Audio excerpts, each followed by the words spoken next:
Crabs are always inconvenient, right?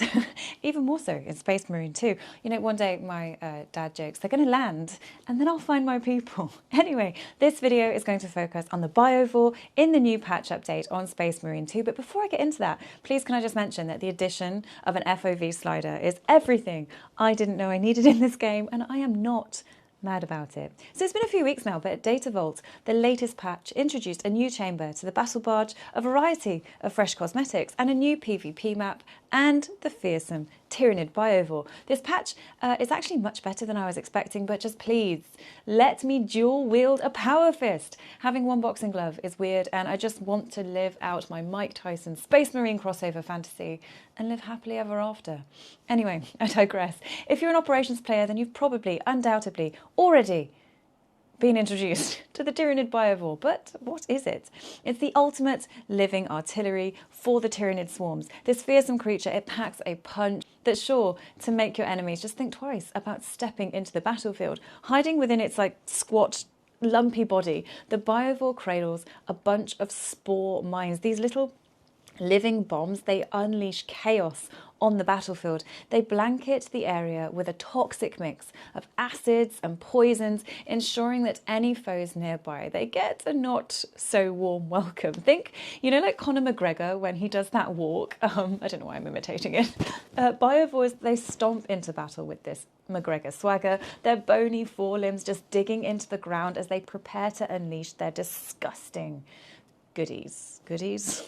Goodies, why not? With a mighty muscle spasm, they'll then launch their spore mines from a dorsal opening, sending them soaring through the air. And as they fly, their internal gas bladder, it puffs up and it lets them just gently float down so majestically to the battlefield below. It's beautiful, really.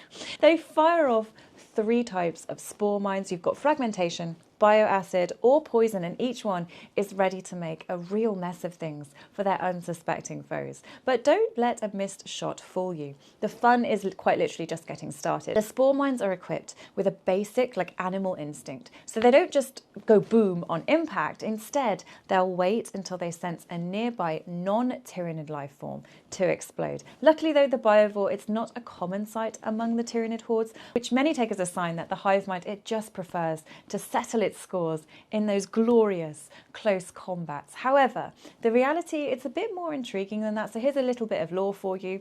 As the hive fleets charged deeper into the galaxy, winning battles, they became a tougher game. Enemies, they started focusing on taking out swarms from a distance, making things a little bit tricky. In response, the clever hive mind, it actually realised that they needed a special bioform to zap those long-range weapons, and voila!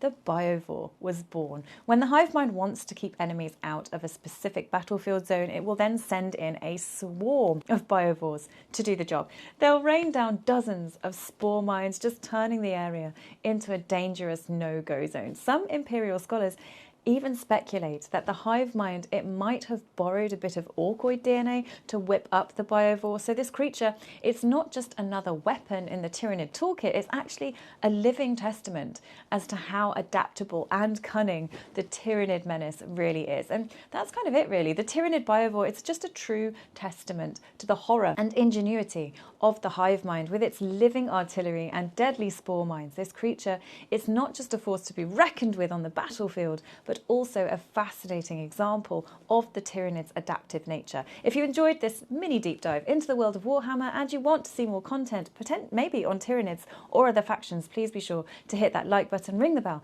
and subscribe so you never miss an update. Drop your thoughts on the Biovore in the comments. What do you think makes it such a terrifying foe, and how have you found Datavault so far? Thank you for watching, and until next time, keep strategizing and keep those crabs at bay. I give up.